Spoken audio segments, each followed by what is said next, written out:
Bonsoir à tous et bienvenue dans cette édition. Voici les titres. Discussion tendue cet après-midi à Kwawa. Coutumiers et jeunes à l'origine du blocage de la mine de Kwawa se sont entretenus dans un climat assez difficile. Les détails dans ce journal. KNS monte en puissance, recrutement de 50 opérateurs miniers en 2018 pour atteindre les 30 000 tonnes de ferro-nickel cette année. C'est l'objectif de KNS et de son nouveau président. Présentation dans ce journal. Suite de notre feuilleton ce soir sur le gouvernement dit Tjibaou, premier gouvernement collégial. Il est peu connu des Calédoniens, pourtant il est à l'origine de structures aujourd'hui très connues. Ce sera à la fin de notre journal. Nickel, avec l'usine de KNS qui réaffirme sa volonté de monter en puissance en augmentant sa production. Objectif 30 000 tonnes de ferro-nickel en 2018 et le double en 2021. Et pour ça, l'usine du Nord va recruter 50 opérateurs miniers d'ici la fin de cette année. Projet présenté à la presse ce matin par notamment le nouveau président de KNS, Christian Straub, ancien de Falcon Bridge. Il est arrivé il y a 6 mois. Reportage de Djouk Menango. Le nouveau président de KNS réaffirme la situation de la montée en puissance de la société. Et cela passe obligatoirement par une augmentation de la production. Il y a une ligne, on a produit plus de 2000 tonnes sur un mois. Sur un mois. Dans une ligne. Vraiment, à atteindre des records qui sont prometteurs. Donc, pour arriver de monter en puissance, il faut arriver avec plus de minerais qui va descendre de notre mine, plus d'extraction dans nos mines, arriver avec plus de minerais traités avant l'usine, puis aussi d'augmenter le montant du minerai on a envoyé vers notre usine de traitement pour produire plus de ferro-nickel. Donc, quand nous avons dit monter en puissance, c'est ces 3 éléments. Puis bien sûr, pour faire la montée en puissance, il faut avoir les ouvriers, les effectifs pour arriver avec ça. Pour dépasser les 17 500 tonnes de ferro-nickel produites l'année dernière et tenter d'atteindre la cible des 30 000 tonnes cette année, la société de Glencore et de la SMSP va donc recruter et former du personnel. On a un besoin de recruter 50 opérateurs miniers cette année, donc c'est au travers des sessions de formation via le CFTMC Poro. On a 4 sessions de formation cette année et puis 2 autres sessions qui vont se dérouler l'année prochaine. À cela, on a aussi des vagues d'opérateurs au niveau de l'usine, donc à raison de 24 opérateurs d'usine qui vont venir compléter l'intégralité de nos effectifs pour assurer cette montée en production tant à la mine qu'à l'usine. Et puis en interne, on a un focus particulier d'accompagnement, de formation aussi de nos managers de proximité pour qu'ils puissent légitimement prendre leur rôle et puis être forts dans ce rôle de manager par rapport aux équipes. Donc c'est au travers de tout notre programme Safe Nickel de sécurité que l'on les accompagne dans leur leadership. C'est donc l'investissement en termes de compétences, en termes de rigueur opérationnelle qui va aider à relever les défis de l'entreprise. Des défis tels que la réduction du coût de production.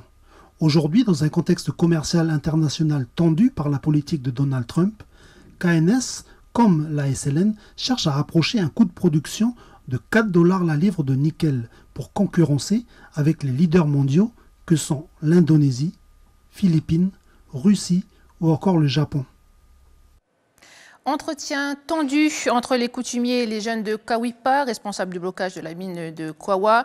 La commissaire déléguée du Haut-Saria pour la province Nord a organisé une réunion à la tribu de Méa. À 15h, les premiers jeunes et les coutumiers ont commencé les échanges. Le temps est vite monté entre les protagonistes. Un reportage de Vanessa Kédé et Anissa Toussi tourné au iPhone. Ce travail-là, c'est peut-être le début. Il faudra en profiter, c'est peut-être le début de quelque chose qui va permettre à Kawipa de grandir. Tourner une page pour ouvrir une nouvelle page. Au départ, seuls 10 jeunes porte-parole devaient représenter le collectif. Finalement, c'est une trentaine de jeunes des tribus de Kwawa qui assistent à la rencontre. Avec des débuts quelque peu tendus, des questions-réponses houleux entre les jeunes et les coutumiers, la haut-commissaire déléguée de la République en province Nord assure pleinement son rôle de médiatrice en apaisant le débat. Chaque parti campe sur ses positions. Les jeunes soutiennent le fait que la SLN doit fermer ses nouveaux gisements de nickel et les coutumiers prônent le développement économique. Là, on parle on parle de nos rivières, c'est la valeur là, dans laquelle nous sommes, la valeur de la terre. Mais eux, ils nous parlent d'économie depuis tout à l'heure, d'économie. Ça, c'est vrai, on a besoin de l'économie pour le pays. Mais là, pourquoi nous sommes assis ici? C'est pas pour l'économie, c'est pour nos valeurs humaines en tant qu'homme canadien. Peut-être qu'on va trouver une solution, mais ça va pas être facile. Pourquoi tu dis ça? Parce que vu comment ça part, le truc là, nous on est là pour un protocole d'accord qui vont plus machiner, de plus revenir ouvrir les sites, de retravailler. Mais là, ils sont en train de partir sur d'autres choses en parlant de la table. Ils sont en train de demander qu'est-ce qu'il faut faire aux jeunes, pourquoi, nous les jeunes qui sont ici, il y a d'autres personnes, on les en veut pas. Les autres personnes qui viennent de dehors, de Wallou, de Canada. Il faut venir travailler pour la SLM. Mais nous ici, nous les jeunes qui ne voulons pas travailler à la SLM. Parce que nous, tous ceux qui sommes ici comme jeunes, il y a de ceux qui sont venus, nous ne voulons pas aller travailler sur nous. Les coutumiers ont plus ou moins essayé de répondre aux attentes des jeunes. À savoir que maintenant la décision sera de la SLN, vu que les concessions appartiennent à la SLN, donc la SLN fera ses propositions. Donc nous n'en sommes pas encore là, nous attendons la troisième réunion qui se tiendra avec la SLN. Une rencontre sera programmée la semaine prochaine, cette fois-ci avec la SLN et la mairie de Kawipa. La TGC en séance publique demain au Congrès. Les élus examineront un projet de délibération fixant les taux pleins de la TGC, un passage qui inquiète la FINC, la Fédération des industries de la Nouvelle-Calédonie, qui souhaite une transition en 2 temps, car pour elle, la transition est trop rapide et les industries pas suffisamment préparées. On écoute Patrick Garrier, gérant de Sweety et membre de la FINC. En ce qui nous concerne, le principal impact, ça va être un impact de prix, parce qu'aujourd'hui, mécaniquement, nos prix ne vont pas baisser, mais au contraire, ils vont augmenter entre 3 et 5% pour la plupart de nos produits. Concrètement, on va aussi avoir un problème de trésorerie, effectivement, dû au mécanisme du décaissement et de remboursement de la TGC, mais aussi un problème de compétitivité, puisque les produits importés qui supportaient des taxes qui étaient destinées justement à protéger la production locale de nos produits vont disparaître et on va se retrouver avec donc des produits importés dont le prix va descendre entre 15 et 20%. Donc aujourd'hui, théoriquement, nos prix augmentent en gros entre 3 et 5 et ceux de la concurrence importés descendent de 15 à 20%. On l'attendait et il sera enfin là. Le cinéma de Koné ouvre ses portes dans 2 semaines, le jeudi 6 septembre, dans la journée des 14h, coutume et inauguration officielle, puis la projection du premier film. Il s'agira du dernier Mission Impossible et tout ça en 3D. Je vous propose de regarder un extrait. Votre mission, si toutefois vous l'acceptez, je m'interroge. En avez-vous déjà refusé? La fin que vous redoutiez est proche. Et c'est vous qui aurez ces morts sur la conscience. Les conséquences de vos bonnes intentions. Voilà, tout au long de l'année, le cinéma programmera des projections de films à gros budget, comme des films d'auteurs. Suite de notre feuilleton, ce soir sur le gouvernement dit Tjibaou, premier gouvernement collégial. Il est né en juin 1982 dans un contexte difficile, considéré aujourd'hui comme en avance sur son temps par sa composition, indépendantiste aux côtés de non-indépendantistes. Il était à l'époque très mal perçu par certains. Malgré tout, des projets historiques très connus aujourd'hui ont réussi à voir le jour. Reportage. Le 18 juin 1982, le conseil de gouvernement Tjibaou voit le jour. Un gouvernement composé d'hommes et de femmes aux tendances politiques opposées. Et pourtant, ce gouvernement est à l'origine de réalisations et de réformes dont certaines sont historiques en Nouvelle-Calédonie.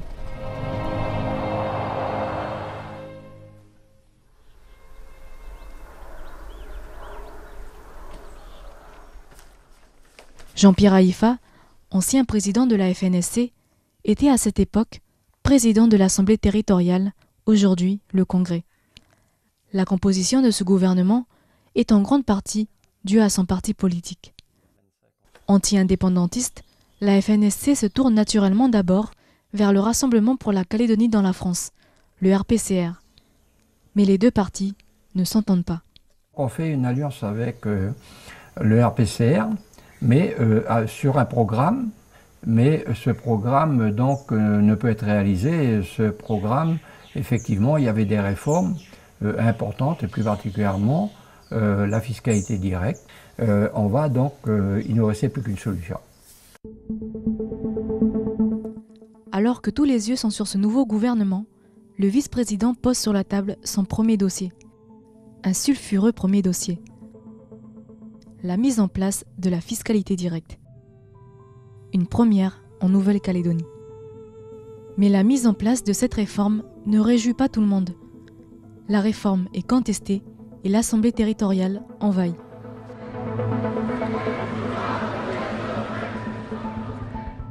Les gens voulaient rester dans un système bien établi où on avait une fiscalité indirecte pesante et où il n'y avait pas de fiscalité directe pouvant, tirer l'impôt sur les revenus, les gros revenus ou les moyens revenus. Donc ça fait partie, d'éléments qui ont été... pour vous dire, à chaque fois j'étais président, je présidais l'Assemblée territoriale, à chaque occupation. Alors ça marque parce que c'était de l'antidémocratie. C'était vraiment de l'antidémocratie.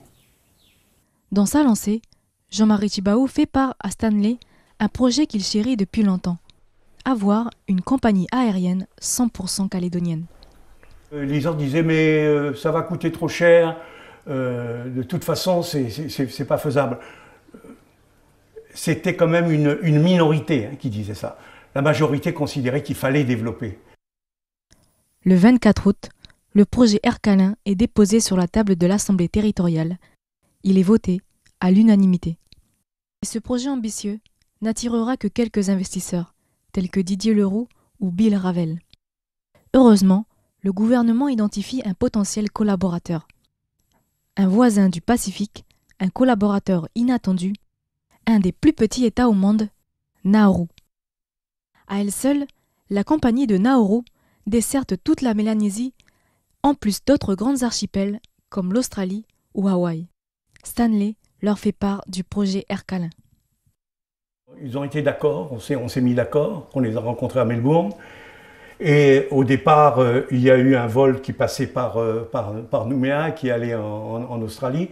Ensuite, il y a eu une caravelle, des sièges que nous avions loués, pour ainsi dire presque achetés. Et après, on a eu un avion. Ça s'est fait progressivement.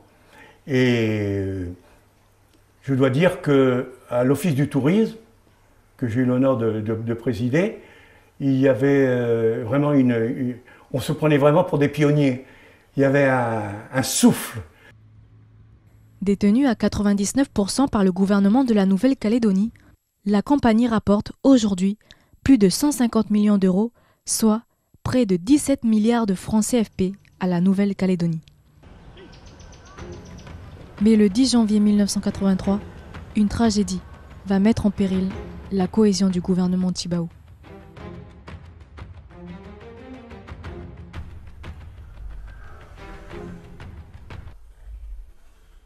Voilà un reportage de l'INSEE Wamo. Demain, vous verrez si cette tragédie a eu des conséquences sur le gouvernement. Et on finit en musique avec cet extrait vu plus de 30 000 fois sur YouTube en 2 semaines. Il s'agit de Tu sais déjà, une composition de Philippe Malo et de DJ Styx.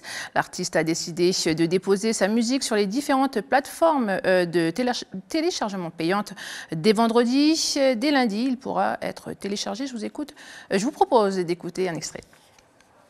Tu sais déjà,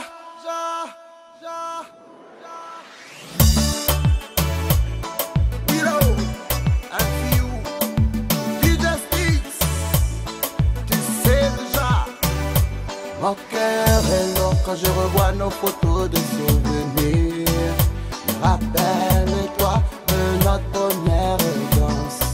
Quand ma chanson t'a désiré pour danser, j'oublierai jamais. Mais pas ni problème en nous, et c'était le moment que j'espérais. Redonne tout les serrés. Je me suis perdu dans ton regard, dans tes yeux d'étoiles radies. Et depuis, moi j'ai toujours cherché Maya pour qu'on s'aime encore plus fort.